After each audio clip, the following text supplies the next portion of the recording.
Szóval, köszöntök mindenkit ebben a videóban.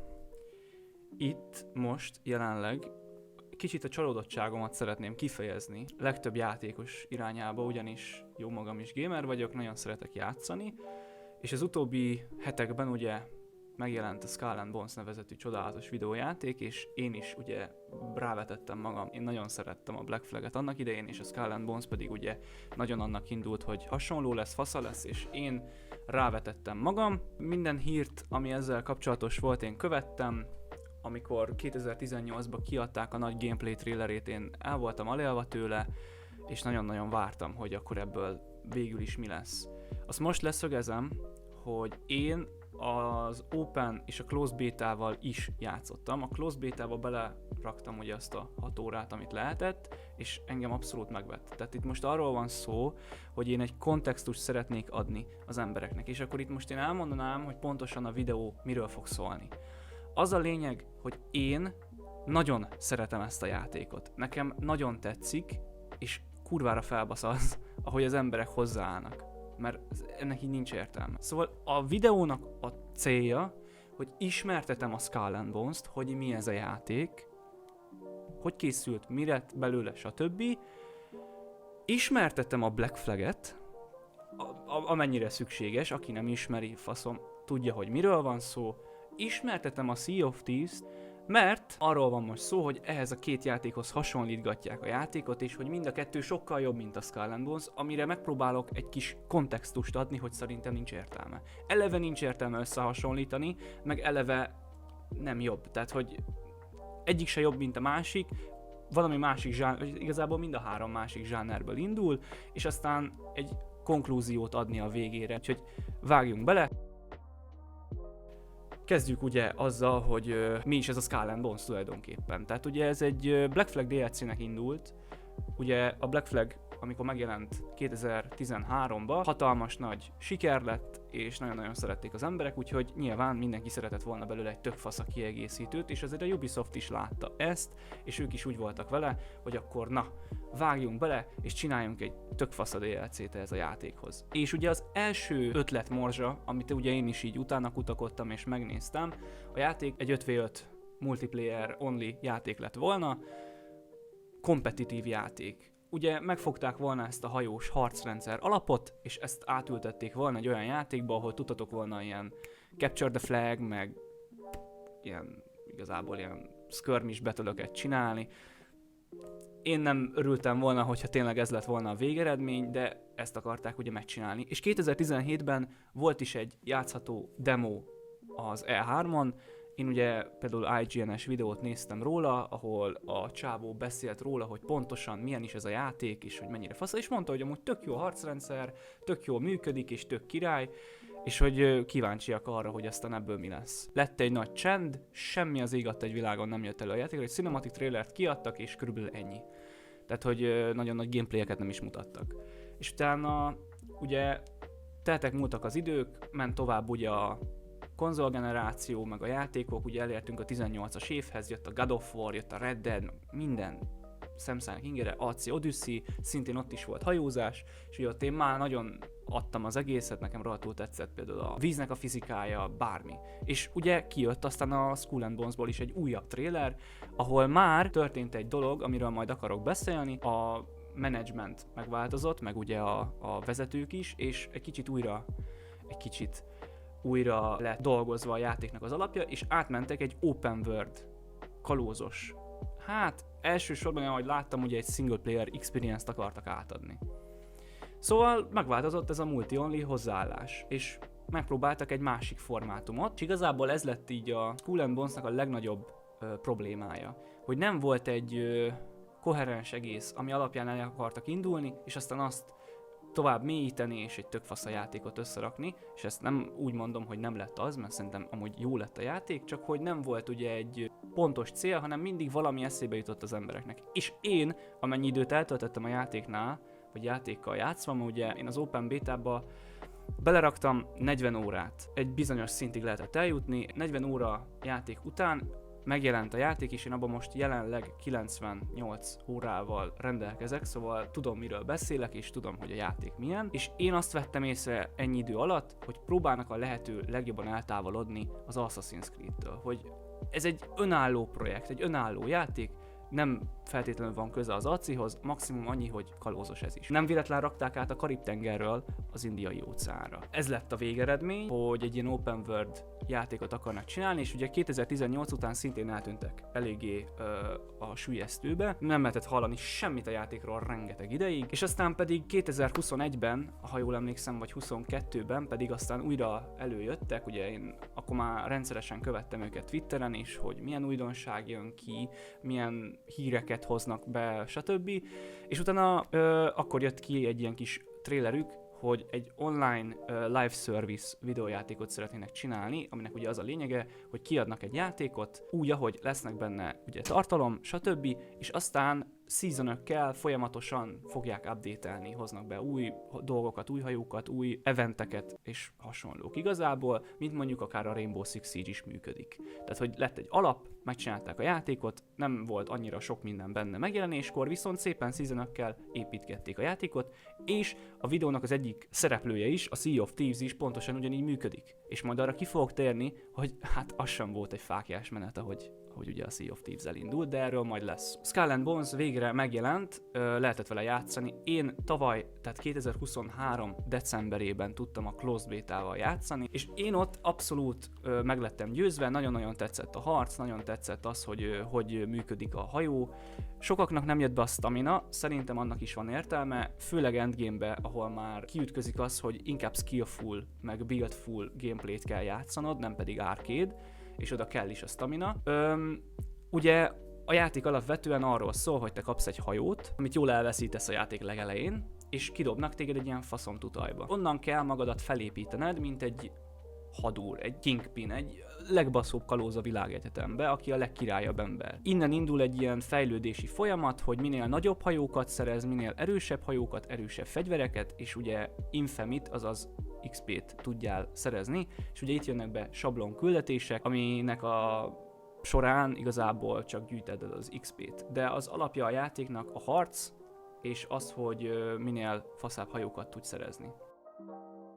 Úgyhogy ott volt a Black Flag, aminek sok embernek az volt a problémája, a Skull and Bones-szal, hogy a Black Flagben sokkal több mindent tudsz csinálni, és ugye itt volt 3 pont, ami az embereknek szúrta a szemét a Skull and Bones-szal kapcsolatban, ami miatt a Black Flag egy sokkal jobb játéknak számít sokak szemébe. Az első pont az az, hogy ki tudtál szállni a hajóból, és oda el tudtál menni, ahova szeretnél volna, lehorgonyoztál az óceán kellős közepén, ki tudtál szállni, leugrani a hajóról, és ez mekkora élmény. A másik pont, ami sok mindenkit zavart, az az, hogy nem tudtál benne a Skull and Bones-ba kardozni, vagy flintlock pisztollyal lövöldözni, mert hogy hihetetlen, hogy ettől is egy sokkal-sokkal jobb játék tud lenni a Skull and Bones, hogyha ezt mind meg tudod csinálni, hogyha egy Fort Plunder kellős közepén te kitalálnád egy online játékba, ahol ugye nincsen ilyen megállítás, meg hasonló dolgok, hogy te ott a Fort Plunderözés kellős közepén te megcsákjázol egy hajtót, és akkor átszállsz és nekiállsz kardozni, addig, amíg a többi játékos mondjuk bedarál mindenkit, és felszedi a lootot előled. A harmadik pont pedig, ami sok mindenkit zavart,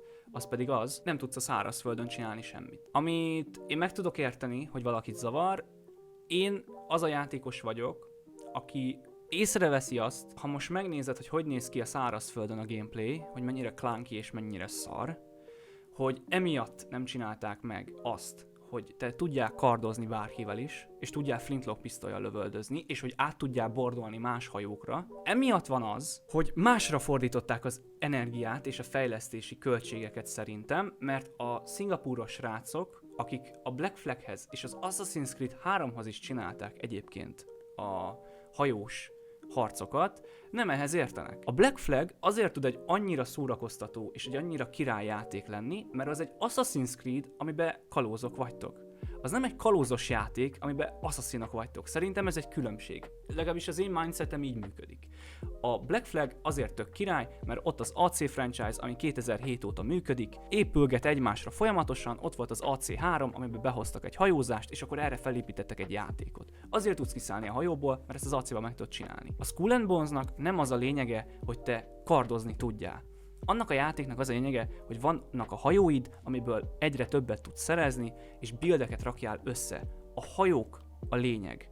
Nem pedig az, hogy neked most milyen flintlock pisztolyod van, és hogy kardozol vele, legalábbis én így gondolom, és szerintem így is kell egészségesen hozzáállni. Viszont a Black Flag-re visszatérve. Ugye ez a játék 2013. októberében jelent meg. Alapvetően, ugye mint mondtam, az AC3 alapjaiból táplálkozik, és egy Karib-tenger kalózai életérzést próbált meg átadni. És ezt tök jól tette, tehát én nagyjából egy olyan 7-szer vagy 8-szor biztosan, hogy végigvittem a Black Flag-et, aminek az volt ugye az oka, hogy nincsen még egy ilyen kalózos játék. Ezért is vártam annyira, hogy a Skull and Bones megjelenjen, mert a Black Flag egyedülalkodó volt ebből a szempontból. És a Sea of Thieves sem tudta ezt megváltoztatni, amiről szintén fog majd beszélni. Miért volt kurva jó a Black Flag? Kaptál egy iszonyatosan király open world-et, amiben tényleg rengeteg mindent lehetett csinálni. Tehát amellett, hogy hajókáztál, és ugye ölted a spanyol és a brit hajókat, emellett tudtál ugye fortresseket elfoglalni, voltak ilyen kereskedelmi konvojok ott is, amiket el tudtál kapni, tudtál szigonyozni, cápára, bálnára vadászni, emellett ugye le lehetett merülni egy jó nagy harangba, és akkor búvárkodni lehetett. Kincseket tudtál keresni, ami szerintem a legötletesebb mind a mai napig, hogy a koordináta van megadva a kincses térkép alsó sarkában, amit neked először meg kell találni, és ha megvan a koordináta, akkor tudod a térképről leolvasni, hogy az X alapján hol van a kincs. Viszont, amivel nekem már problémám van, és ez annak is köszönhető, hogy oly sokszor végigjátszottam már ezt a játékot, hogy unalmas. Én már unom. Ami a Black Flag-be tök király és tök jó volt, az sajnos már, hogyha sokadjára játszod, azt elveszíti. Amiről én beszélek, az az, hogy kevés. Kevés az az egyetlen egy hajó, amit te tudsz fejleszteni. Megkapod a jackdaw-t, tök szép, tök fasza, egy kis brigantin, semmi extra. Felfejleszted az armorját, felfejleszted az ágyúit, minden fix, elől láncos ágyú, oldalt sima ágyú, ha nem célzol, akkor tüzes lövedék, hátul hordó, szevasz, meg a mortár, és ennyi. Ki is fulladt minden, nem tudod őket változtatni, a hajód nem lesz nagyobb, hogyha fejleszted, csak szebb, fekete lesz a végén, arany lesz az ágyú, stb. És engem ezért fogott meg a Skull and Bones. A játékba már eleve behozzák azt, hogy előre, oldalra és hátra olyan ágyúkat teszel, amit szeretnél.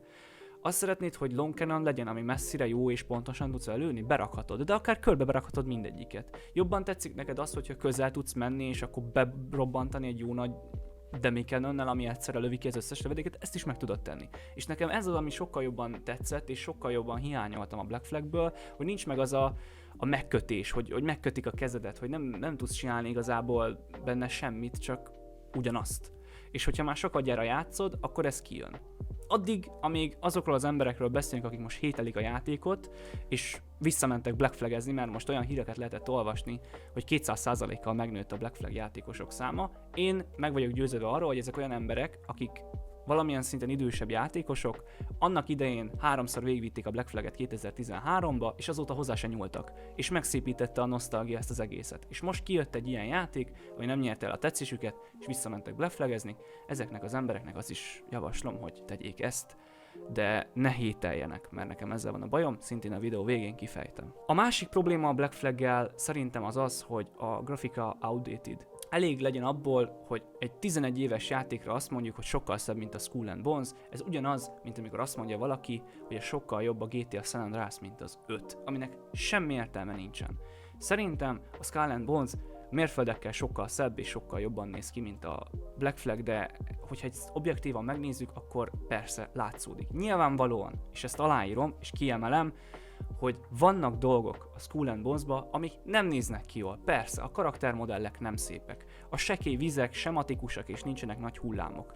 De például, ha viharba megy az ember, elképesztő, hogy milyen látványt árul a szeme elé, a naplementés gyönyörű, ugye maga a napsütés is, és a nap is szerintem elképesztően jól néz ki. Emellett vannak ilyen kis ambient dolgok, tehát például, hogyha mondjuk Madagaszkár partjainál hajózunk, akkor látszik, ahogy a sárga homokot fújja a szél, és szerintem ez tökre hozzá tud adni az élményhez. Úgyhogy szerintem a Black Flag nem egy szebb játék, de ezt tényleg csak el kell indítani, és meg kell nézni. Ugye a Sea of Thieves az egy 2018 márciusában megjelent videójáték, ami szintén ezt a kalóz életérzést próbálta volna meg átadni, és ugye az emberek nagyon örültek neki, hogy jönni fog akkor a Sea of Thieves, és mennyire király lesz, és ugye akkor még azokat lehetett olvasni, olyan híreket, hogy akkor a Skull and Bones még meg is fog jelenni. Tekintve, hogy jött hozzá gameplay trailer, az emberek meg voltak róla győződve, hogy akkor a Skull and Bones az be is fog hajózni 18-ba. Hát igen, erre aztán várni kellett még egy darabig, viszont megjelent a Sea of Thieves. Na és akkor itt van egy nagyon-nagyon fontos dolog, amiről nagyon szeretnék beszélni, mégpedig az, hogy az emberek folyamatosan arról beszélnek, akár Redditen, akármilyen teszteket én olvasok, vagy YouTube kommentek között is, hogy a Sea of Thieves mennyivel egy sokkal jobb, faszább játék, mint a Skull and Bones, senki nem menjen Skull and Bones-szal játszani, mindenki Sea of Thieves-ezzen, mert sokkal jobb. És akkor itt van egy nagyon fontos dolog, az pedig az, hogy emlékezzünk már vissza arra, hogy amikor megjelent a Sea of Thieves, akkor 2018-ban mekkora összfelháborodás volt abból a játékból, hogy mennyire üres, élettelen és szar volt az a játék. Mert hogy azt is elkérték a 60 eurót, annak ellenére, hogy benne volt Game Pass-be, ugyanúgy elkérték tőle azt a full price-t, amit most PC-n te kifizetsz a Skull and Bones-ért, holott a Skull and Bones azért bőven tele van tartalommal Day One, és most jött ki ugye a Season 1, február 27-én, ami még hoz be több tartalmat és egy plusz új hajót, nem ez a lényeg. Sea of Thieves-re visszatérve, az a játék semmi nem volt. Megjelent, beléptél, kiválasztottál a 3 hajó közül egyet, ami semmiben nem változott, csak több ágyú volt rajta és több ember kellett a működtetéséhez. Elindultál, lementél a vendorhoz, felvettél egy térképet, vagy egy küldetést, aminél kaptál 4 darab térképet, amiken X-ek voltak, megkerested a mappon a kis szigeteket, elmentél oda, kiástad a kincset, és leszállítod a csávónak. Ennyit kellett csinálni. Semmi más nem volt a játékban. És mindenhol azt lehetett olvasni, hogy a Sea of Thieves-el ne menjetek játszani, nem éri meg, üres, szar, semmit nem tudsz benne csinálni. És mi lett ebből aztán végül, hogy eljött a Season 11, mert már ott tart, és egy tök jó játék, tök fasza, sok tartalom van benne, külön Karib-tenger kalózai sztori missziókat végig tudsz játszani, és egy tök király játékot hoztak végül össze. A No Man's Sky ugyanez, az is egy full üres szarjáték lett végül, de mivel live service, évek fejlesztése során egy alapra, ami ugye szerintem a rajongókat célozza meg alapvetően, tehát egy live service játékot nyilván az fog megvenni, akit érdekel, nem pedig az, aki szarik bele, és aztán csak belerúg. Tehát megvesznek egy játékot, elkezdik játszani, és aztán szépen, ahogy múlik az idő, kicsit mint az Early Access, kicsit olyan, hogy játszogatsz, és akkor szépen aztán úgymond foltozgatják be, de szerintem mind a kettőnek az a pozitív vonulata, hogy persze lehet pénzkidobásnak hívni azt, hogyha egy live service játékra fizetsz, viszont a communityre jobban oda tud figyelni, szerintem a fejlesztő. Pont úgy, mint az Early Access-szel tudják a kapcsolatot tartani, és akkor így folyamatosan tudják együtt jobb experience létrehozni. Szóval a Sea of Thieves egy olyan játék volt szerintem, amiben nem volt elég tartalom, és idővel lett ilyen. És ezt akarom a leginkább súlykolni, hogy ezt vegyük észre, hogy a Skull and Bones is erről szól. Egy olyan játékról beszélünk, amihez idő kell, hogy fasza legyen. Az úgy nem fog működni, hogy megjelenik, és akkor te az életed összes idejét el fogod tudni rá játszani, mert mennyire király. Ehhez idő fog kelleni. Én azt mondom, hogy ha majd a Skull and Bones ugyanúgy Season 11-ig el fog tudni jutni, és nagyon remélem, hogy el fog tudni jutni, és a haterek miatt nem fog a játék eljutni egy olyan pontra, hogy akkor shutdown szeróz, és akkor szevasz. Ha eljut 11. seasonig, na majd akkor kell összehasonlítani. Mert az, hogy a játék megjelenésekor már sokkal több mindent tudsz benne csinálni, mint a Sea of Thieves-ben, szerintem elég beszédes. Én saját tapasztalatot tudok mondani, nagyjából egy olyan 200 órát töltöttem Sea of Thieves-el, hogy mondjak jót is a játékról. Szerintem egy tök király játék. Én egy olyan 2021 körül, 20-21 körül játszottam talán a játékkal. Én azt tudom elmondani róla, hogy élvezetes, tök jó. Nekem egy olyan játék szerepét töltötte be, mint mondjuk a Subnautica. Nekem egy chilles játék volt, tökre örültem neki, hogy van egy játék, ami egy ilyen kalózos, el vagyok benne, hajózgatok, haverokkal dumálunk közben Discordon, vagy ugye jön a haverom is és együtt játszunk, zenélünk, röhögünk, kilőjük egymást az ágyúval, és ezt a szerepet tök jól betölti. Én ugye szerettem ott is grindolni, tehát hogy gyűjtöttem a minél nagyobb ládákat. Egy dolog volt, ami zavart, a PvP, én nem szerettem benne a harcokat, mert szerintem nem azt mondom, hogy unfair, hanem nehéz beletanulni, hogy jó legyen és élvezhető legyen, és hogyha most te összegyűjtöttél egy 3 órás loot sessiont, és jött egy Reaper-ös Galeon, akik szétbasztak téged 2 másodperc alatt, akkor kukába ment az összes addig összegyűjtött cuccod és minden. Nekem ez nem tetszett, és egyébként a videóra való felkészüléskor én ránéztem a játékra, és most már tudtok egyébként private sessiont indítani, ami ugye kevesebb lootot ad, meg kevesebb pénzt tudtok benne szerezni, viszont nem fog titeket senki baszogatni, úgyhogy aki ugyanúgy szerette a Sea of Thieves, mint én, mint egy ilyen chilles videójáték, az egyébként nyugodtan visszamehet és nyomhatja, mert most már egyedül is lehet játszani, és akkor el lehet hallgatni podcasteket, vagy Spotify-t, miközben hajókáztok, úgyhogy szerintem egyébként ez egy tök jó dolog. És elérkeztünk ugye a legfontosabb szekcióra egyébként, amire már utalgattam a videó során, az pedig az, hogy összehasonlítjuk ezeket a játékokat. És én a Black Flag-gel indítanik, mert nekem az a szívfájdalmam a leginkább, ahhoz hasonlítják a leginkább, természetesen, mivel ő a fater. És itt leszögezném azt, hogy itt a Skull and Bones lesz mindennek a katalizátora. Tehát itt én a Black Flag-et és a Sea of Thieves nem fogom összehasonlítani, mert nem arról készül a videó. Kezdjünk a Black Flag-gel. Említettem már, hogy szerintem a játék outdated, és ezt mai napig így gondolom. A játék 11 éves lesz idén. Nem szép, persze vannak benne jó, meg menő jelenetek, stb. A mostani generációhoz már nem ér fel. A Skull and Bones, azt sem mondom, hogy a legszebb játék a világon, viszont szerintem annak azért már vannak olyan megnyerő dolgai, mint amiket mondtam is régebben, hogy vannak ilyen ambient dolgok, volumetric clouds, stb. A lens flare tök menőn néz ki benne, tehát hogy vannak olyan dolgok, amik már adják azt a lehetőséget, vagy ezt az érzést, hogy azért ez már egy jelen generációs játék, de mint mondtam, nem a legszebb játék a piacon, tehát egy Last of Us 2 nem lesz belőle, nyilvánvalóan.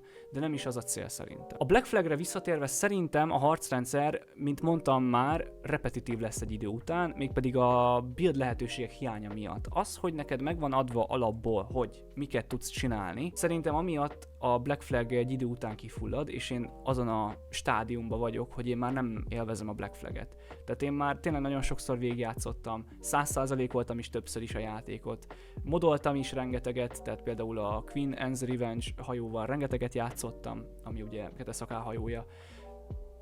Nekem már kevés.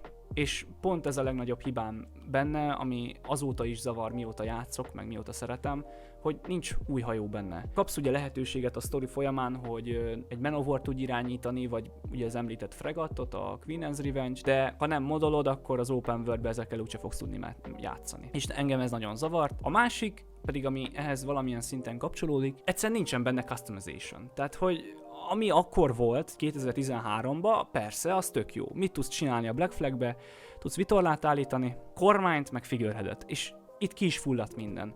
Ennyi. Vitorlákból van nagyjából 2 tucat, kormányból annyi se, figurheadből meg szerintem vagy 7. Ennyi. Néhány DLC-vel jött be néhány új, de azok sem annyira hihetetlenül sok, meg annyira változatos lenne, úgyhogy szerintem ez itt a probléma, és a Skull and Bones ezt orvosolja, mert nagyjából 18 dolgot, nem 18, bocsánat, nagyjából 13 vagy 12 dolgot tudsz változtatni a hajódon, vitorlától, figureheaden és kormányon kívül a vitorlának a mintázatát meg tudod változtatni, azt, hogy milyen körvonal legyen a vitorlának, rengeteg színpalettából tudsz választani, a hajónak a skinjét meg tudod változtatni, ami ugye a Black Flagben nem volt lehetőséged, és emellett még amilyen armort is teszel a hajódra, mert ugye armorok is vannak, ezek szinergálni tudnak, tehát nekem például egy ilyen full arany hajóm van, úgyhogy ezt is meg tudod csinálni, ornamenteket tudsz rakni, ami nekem külön a kedvencem, hogy ilyen arany dolgokat tudsz még a hajódra pakolni,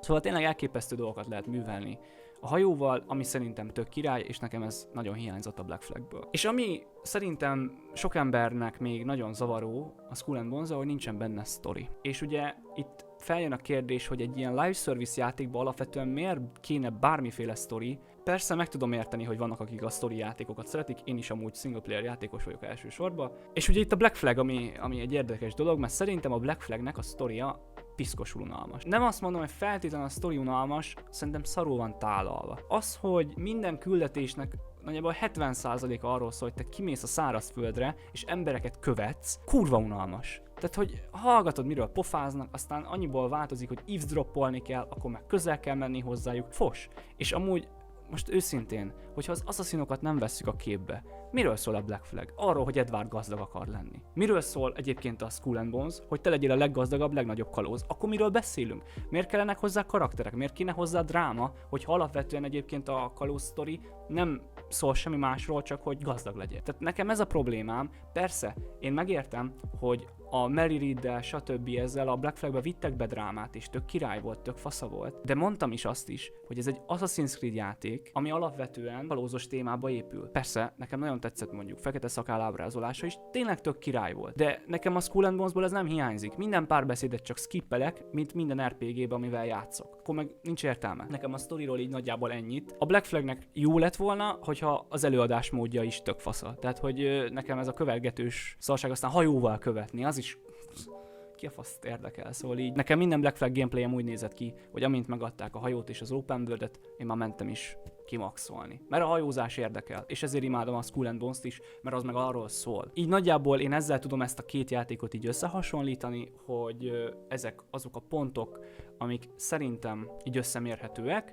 Persze biztos vannak még dolgok, amiket kihagytam, ami hiányzik belőle. Nyugodtan ki lehet a komment szekcióba javítani, hogyha úgy gondoljátok, hogy van még valami, amit mondjuk esetleg kihagytam, ami jó volt a Black Flagbe, és a Skull and Bonesba pedig hiányzik. Talán a shantiket tudnám mondani, hogy ez a Black Flag az meg volt tömve fasz a shantikkel, itt sokkal több a külföldi, afrikai shanti, amiket én állandóan skippelek, mert nem tetszenek. És akkor most rátérnék ugye az egyik legfájdalmasabb pontjára szerintem az egész témának, az pedig a Sea of Thieves és a Skull and Bones összehasonlítása, mert tényleg nem értem. Tehát, hogy ennek annyira semmi értelme nincsen.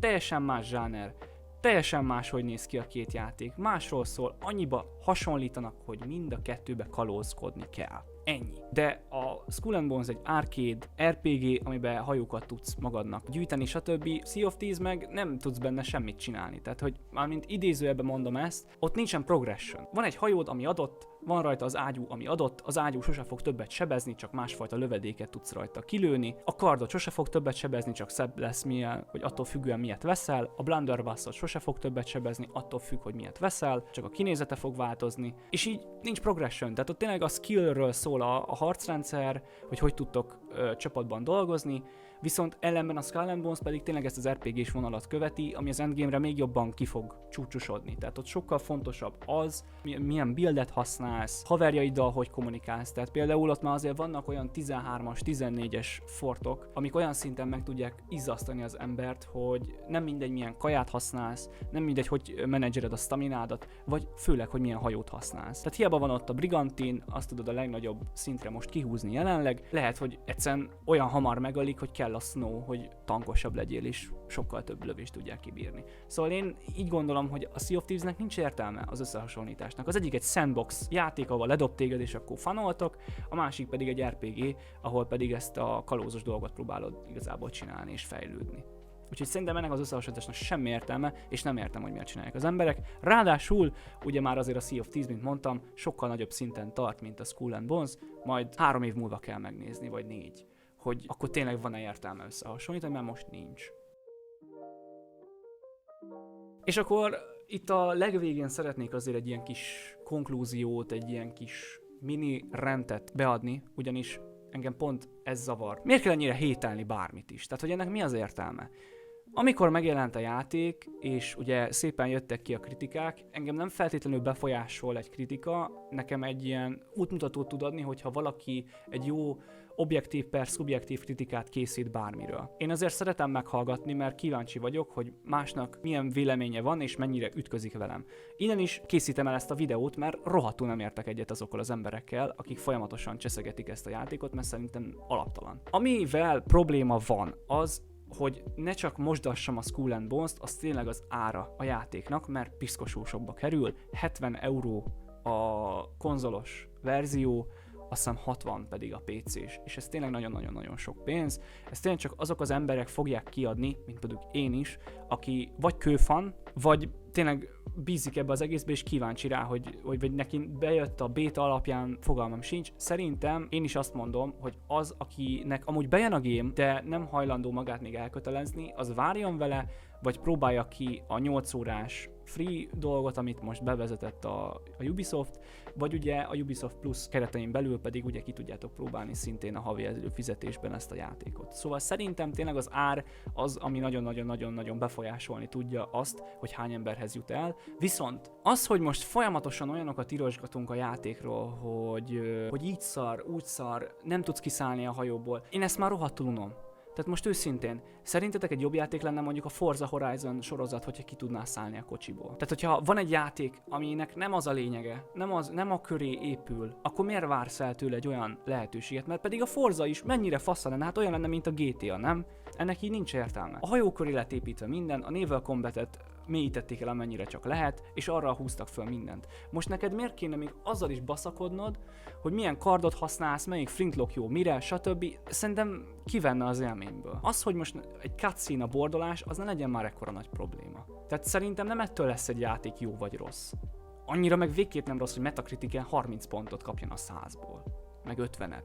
Tehát úgy adunk a játéknak ilyen 3 meg 4 pontokat, meg 1 pontokat a 10-ből, hogy egyébként ez egy tök jól összerakott játék, és nem értem, miért kell mondjuk egy Gollamhoz hasonlítani, vagy egy Redfallhoz, ami tényleg szar lett, ez a játék nem lett szar. Csak vannak emberek, akik nem hajlandóak elfogadni azt, hogy vannak játékok, amik először adnak egy alapot, és utána építkeznek aztán majd tovább. Szőrszálhasogatásnak a legvége. Hogy tényleg azt látom, és azt olvastam sok helyen, hogy úgy próbálunk meg belerúgni a játékba, hogy nem is játszunk vele. Csak van egy ilyen hullám, hogy most mindenki szidja már Ubisoft, akkor én is belerúgok, hiába fetreng a földön csóró. És engem ez azért zavar, mert egyébként lehetne azt mondani, hogy persze, de fosd le a kritikát, nem szükséges, nem kell velük foglalkozni. Viszont nekem ez egy félelmetes dolog, egy live service játéknál egy ekkora negatív hullám, mert ebből talán az lesz, hogy akkor a végén tényleg megcsinálják ezt a 4 seasont, és aztán nem fognak foglalkozni a játékkal, mint a Battle Right, és ott hagyják. Akkor a szervereket még fenntartják egy darabig, el tudtok játszogatni, vagy ne is mondjak mást, a Red Dead Online, ami azóta is szerintem a legnagyobb önbendön, amit a játékiparban valaha csinált bárki is, főleg például a Rockstar. Szóval én ettől félek, hogy ekkora héthullám megy rá erre a játékra, és sajnos a játék fogja meginni a levét. És azok az emberek, akik szeretik, és játszanának vele, és élvezik is, tök fasza. Szóval én annyit kérek, hogy tényleg ha más nem is, egy kis konklúziót adott nektek ez a videó. Próbáljatok meg úgy tekinteni erre a gémre, hogy ez nem a szellemi örököse a Black Flagnek, hanem valami, ami egy kicsit újabbat akar nektek adni.